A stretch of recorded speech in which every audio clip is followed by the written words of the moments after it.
முதலமைச்சர் நம்முடைய ஸ்டாலின் நம்முடைய அரசியல் சாசனத்திற்கு உட்படாத ஒரு செயலை செய்தார்.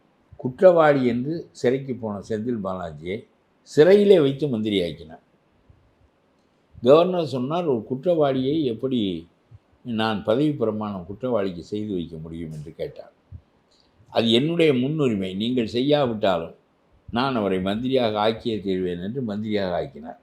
சிறையிலே குற்றவாளிகள் இருக்கின்ற இடத்திலே ஜெயிலரை போன்ற சாதாரணமான அதிகாரி செந்தில் பாலாஜி மந்திரியாக இருந்தால் தன்னுடைய ஜெயிலர் அறையை ஏசி பொருத்தப்பட்ட ஜெயிலர் அறையை செந்தில் பாலாஜியை கொடுத்துட்டு அவன் போய் செல்லில் படுத்துக்கொள்வானா? நம்முடைய அரசியல் சட்டம் தோற்றுவிட்டது. இதை யாரும் எதிர்பார்க்கவில்லை. அதாவது ஒரு குற்றவாளி மந்திரியாக்கப்படுவான் என்பது நம்மளுடைய அரசியல் சாசனத்துக்கு தெரியாது, சட்டம் எழுதிய அம்பேத்கருக்கு தெரியாது. அந்த மாதிரி மனிதர்களெல்லாம் மக்கள் தோற்கடித்து அரசியலிலிருந்து நீக்கி விடுவார்கள். ஆகவே இந்த மாதிரி ஒரு நிலை வரும் என்பதை அவர் அறிந்திருக்கவில்லை.